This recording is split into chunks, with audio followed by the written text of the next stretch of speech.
श्यामची आई प्रारंभ. पुष्कळ वेळा मनुष्याचा मोठेपणा त्याच्या आईवडिलांवर अवलंबून असतो.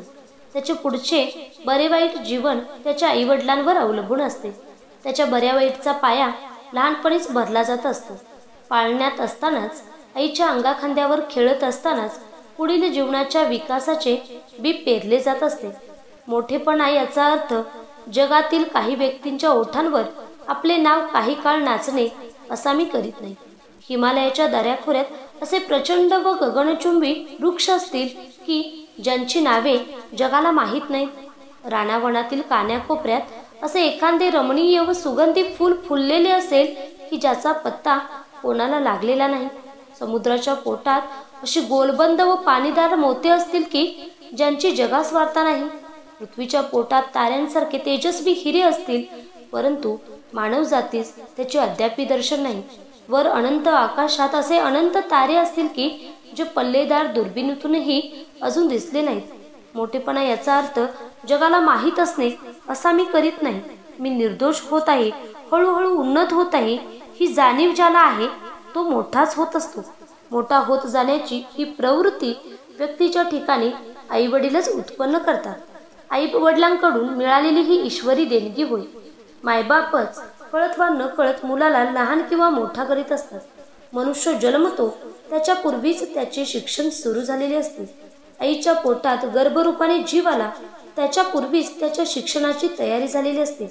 गर्भधारणेपूर्वीच आईवडिलांनी आपापल्या जीवनात जे विचार केले असतील, ज्या भावना हृदयात खेळविल्या असतील, जी कर्मे केली असतील, त्या सर्वातून नवबालकाच्या शिक्षणाची पुस्तके तयार केली जात असतात. जगात फक्त आईवडीलच शिकवितात असे नाही.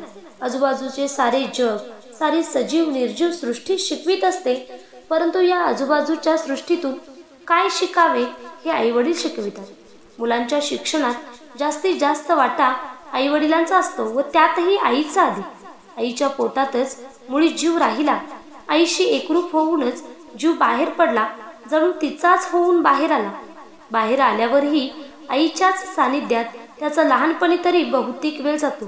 तो आईजवळ हसतो, आईजवळ रडतो, आईजवळ खातो पितो, आईजवळ खेळतो खिदळतो, झोपतो झोपी जातो. आईजवळच त्याची उठबस सुरू असते. म्हणूनच खरी शिक्षणदात्री आईच होय. आई देह देते व मनही देते. जन्मास घालणारी तीच व ज्ञान देणारीही तीच. लहानपणी मुलांवर जे परिणाम होतात ते दृढतम असतात. लहानपणी मुलाचे मन रिकामे असते. भिकाऱ्याला 4 दिवसाच्या उपाशाला ज्याप्रमाणे मिळेल तो बरा वाईट घास घेण्याची धडपड करावीशी वाटते, त्याप्रमाणेच बालकाचे रिकामे मन जे जे आजूबाजूला असेल त्याची निवडानिवड न करता अधाशासारखे भराभरास त्यांचा संग्रह करीत असते. अगदी लहान 2-4 महिन्याच्या मुलाला जर बाहेर अंगणात ठेवले तर आजूबाजूच्या हिरव्या हिरव्या झाडामाडांचा त्याच्या मनावर, त्याच्या शरीरावर इतका परिणाम होतो की त्याच्या मनासही रंग येतो असे बायका म्हणतात. याचा अर्थ एवढाच की लहानपणी मन फारच संस्कारक्षम असते. मातीसारखे, मेणासारखे असते. द्यावा तो आकार त्याला मिळेल. आईने तेलकट खाल्ले तर मुलाला खोकला होईल. आईने उसाचा रस, आंब्याचा रस प्यायली तर मुलाला थंडी होईल. त्याप्रमाणे आईने मुला देखत आदळआपट केली, भांडण तंटण केले तर मुलाच्या मनास खोकला होईल. परंतु ही गोष्ट आया विसरतात. आईचे बोलणे, चालणे, हसणे, सवरणे, मुलाच्या आसमंतात होणाऱ्या आईच्या सर्व क्रिया म्हणजे मुलाच्या मनाचे, बुद्धीचे, हृदयाचे दूध होय. मुलाला दूध पाजताना आईचे डोळे मत्सराने लाल झालेले असतील तर मुलाचे मनही रागीट होईल. अशा प्रकारे मुलाचे शिक्षण हे मातेवर, पित्यावर, आप्तेष्टांवर, सभोवतालच्या सर्व सजीव निर्जीव सृष्टीवर अवलंबून आहे. मुलाच्या समीप फार जपून वागावे. वातावरण स्वच्छ राखावे. सूर्यचंद्रांना माहीत असो वा नसो त्यांच्या किरणांनी कमळे फुलतात ही गोष्ट खरी. आईवडिलांना व इतर लोकांनाही माहीत असो वा नसो त्यांच्या कृत्यांनी मुलांच्या जीवनकळ्या फुलत असतात हे खरे. सूर्यचंद्रांच्या किरणांप्रमाणे मनुष्याचे व्यवहार, आईवडिलांची कृत्य स्वच्छ, सतेज व तमोहीन अशी असतील तर मुलांची मने कमळाप्रमाणे रसपूर्ण, सुगंधी, रमणीय व पवित्र अशी फुलतील. नाहीतर ती किडींनी खाल्लेली, रोगट, फिकट, रंगहीन व पावित्र्यहीन अशी होतील. मुलांचे जीवन बिघडविणे यासारखे पाप नाही. स्वच्छ झऱ्याचे पाणी घाण करणे यासारखे पाप नाही. मुलांजवळ राहणाऱ्यांनी ही गोष्ट सदैव लक्षात ठेवावी. वशिष्ठ ऋषी वेदामध्ये वरुणदेवाला म्हणतात, हे वरुणदेवा, माझ्या हातून जर काही वाईट झाले असेल तर त्याबद्दल माझ्या वडील मंडळीच जबाबदार धर. कनिष्ठांच्या जवळ ज्येष्ठ असतो. या ज्येष्ठाने आपली जोखीम ओळखून वागले पाहिजे. आईवडिलांनी, शेजाऱ्यांनी, गुरुजींनी सर्वांनी लहान मुलांचा विकास सदैव डोळ्यासमोर ठेवून त्यांच्याजवळ वागावे. श्यामला त्याच्या भाग्याने थोर माता मिळाली होती. दररोज तो आपल्या आईला मनात धन्यवाद देत असे. आश्रमातील मित्र त्यांची जीवनकथा पुष्कळ वेळा विचारित, परंतु श्याम सांगत नसे. आश्रमातील इतर सारे सवंगडी आपापल्या जीवनातील नानाविध बरे वाईट अनुभव परस्परांना सांगत असत. आपल्या सोबत्यांच्या जीवनकथा ऐकताना कधीकधी एकाएकी श्यामचे डोळे भरून येत असत. त्यावेळी स्वतःच्या जीवनातील तसल्याच स्मृती त्याला येत असत. श्याम, तू सर्वांचे ऐकून घेतोस, पण स्वतःचे मात्र का रे काहीच सांगत नाहीस, असे त्याचे मित्र पुष्कळदा त्याला म्हणत. एके दिवशी असाच आग्रह चालला होता. श्याम भरल्या आवाजाने म्हणाला, माझ्या स्वतःच्या पूर्वजीवनाची स्मृती करणे मला फार शोकदायक वाटते. कारण गतायुष्यातील चांगल्याबरोबर वाईटही आठवते, पुण्याबरोबर पापही आठवते. मी माझ्या एकेका दुर्गुणाला खोल खड्डे खणून गाडून टाकीत आहे. ही पिशाच्चे पुन्हा वर उठून माझ्या मानगुटीवर बसू नयेत म्हणून माझी ही धडपड आहे. जीवन निर्दोष निर्मळ व्हावे ही माझी तळमळ. हेच माझे ध्येय, हेच माझे स्वप्न. कशाला मागची सारी आठवण मला करायला लावता? केव्हा होईल माझे जीवन निर्मळ ताऱ्यापरी क्रूर हीच एक अंतरी. परंतु आम्हाला तुमच्या चांगल्याच गोष्टी सांगा. चांगल्या गोष्टींचे चिंतन केल्याने मनुष्य चांगला होत जातो असे तुम्हीच नेहमी म्हणता, लहान गोविंदा म्हणाला. परंतु आपण चांगलेच आठवले व ते सांगितले तर आपण निर्दोष आहोत असा अहंकारही जडवायचा, भिका म्हणाला. श्याम गंभीर होऊन म्हणाला, मनुष्याला स्वतःचे अधपतन सांगावयास जशी लाज वाटते त्याप्रमाणे आपण कसे चढलो व चढत आहोत हे सांगावयासही लाज वाटते.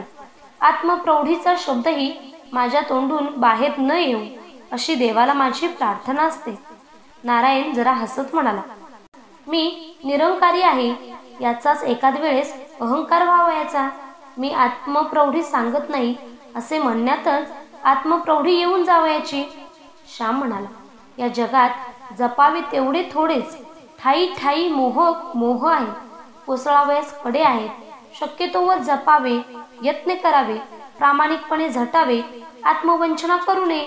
अहंकाराचे रूप फार सूक्ष्म असते, सदैव सावध राहिले पाहिजे. श्यामचा प्रेमळ मित्र राम म्हणाला, आपण काय एकमेकास परके आहोत? तू व आम्ही अद्यापि एकरूप नाही का झालो? आपल्या आश्रमात आता खाजगी असे काही एक नाही. आपण सारे एक. जे आहे ते सर्वांच्या मालकीचे. तू आपली अनुभव संपत्ती का बरे चोरून ठेवतोस? तुझ्याजवळ वादविवाद आम्हाला करावयाचा नाही. आम्हाला सांगण्यात कसली आहे प्रौढी, कसला आहे गर्व? तुझ्या जीवनात ही माधुरी, ही सरलता, ही कोमलता, हे प्रेम, हे गोड हसणे, ही सेवावृत्ती, ही निरंकारिता, कोणतेही काम करण्यास लाज न वाटण्याची वृत्ती, हे सारे कोठून आले ते सांग. आम्ही आजाराची शुश्रूषा करतो, तूही करतोस, परंतु तू आजाराची आई होतोस. आम्हाला का होता येत नाही? तू आपल्या नुसत्या गोड हसण्याने दुसऱ्याला आपलासा करतोस, परंतु त्याच्याजवळ 4-4 तास बसून बोलूनही त्याचे मन आम्हाला का ओढून घेता येत नाही? सांग, ही जादू कोठून पैदा केलीस? सांग, तुझ्या जीवनात हा सुगंध कोणी मिसळला? ही कस्तुरी कोणी ओतली? श्याम, वऱ्हाडातील एक दंतकथा तुला माहीत आहे का?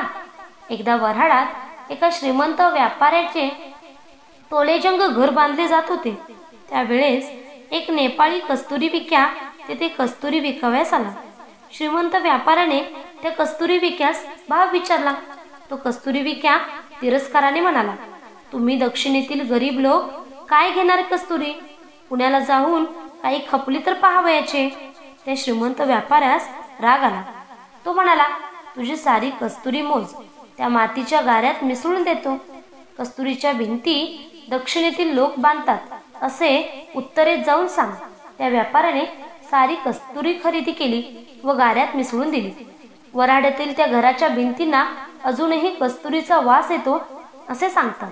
श्याम, तुझ्या जीवनाच्या भिंती जेव्हा बांधल्या जात होत्या त्यावेळेस कोणी ते तिथे कस्तुरी ओतली? आमच्या जीवनाला ना वास, ना रूप, ना गंध. तुझ्या जीवनाला हा वास कोठून आला? हा रंग कोणी दिला ते सांग. श्यामच्याने आता राहावे ना. तो गंभीरपणाने व गहिवराने म्हणाला, माझ्या आईचे हे देणे गड्यांनो.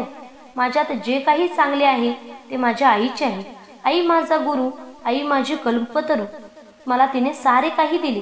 प्रेमळपणे बघावयास, प्रेमळ बोलावयास तिनेच मला शिकविले. मनुष्यावर नव्हे तर गाई गुरांवर, फुलपाखरांवर, झाडामाडावर, पक्ष्यांच्यावर प्रेम करावयास तिने शिकविले.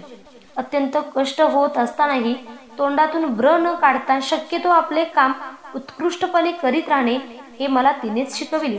कोंड्याचा मांडा करून कसा खावा व दारिद्र्यातही आपले सत्व कसे राखावे हे तिनेच मला शिकविले. माझ्या आईनेच माझ्या जीवनात अत्तर ओतले. मी मनात म्हणत असतो, मंद तरंगी करुणी निवास, सुवास देई मम जीवनास. तीच वास देणारी, रंग देणारी, मी खरोखर कोणी नाही. सारी तिचे, त्या थोर माऊलीचे, सारी माझी आई, आई, आई. असे म्हणता म्हणता श्यामला गहिवरून आले. त्याच्या डोळ्यातून घळाघळा अश्रुधारा गळू लागल्या. भावनांनी त्याचे ओठ, त्याचे हात, त्याची बोटे थरथरू लागली. थोडा वेळ सारेच शांत झाले. ताऱ्यांची थोर शांती तेथे पसरली होती. नंतर भावनापूर थोडा ओसरला व श्याम म्हणाला, गड्यांनो, माझे असे काही सांगण्यासारखे नाही, परंतु माझी आई कशी होती ते मी तुम्हाला सांगेन. आईचे गुणगान करून हे ओठ पवित्र करेन. आईच्या आठवतील त्या त्या गोष्टी सांगेन. तिच्या स्मृती आळवीन. रोज रात्री एक एक प्रसंग मी सांगत जाईन. चालेल का? हो चालेल, सारे म्हणाले. राम म्हणाला, देवाला मागितला एक डोळा, देवाने दिले 2. गोविंदा म्हणाला, रोजच सुधारस प्यावयास मिळणार, रोजच पावनगंगेत डुंबावयास मिळणार.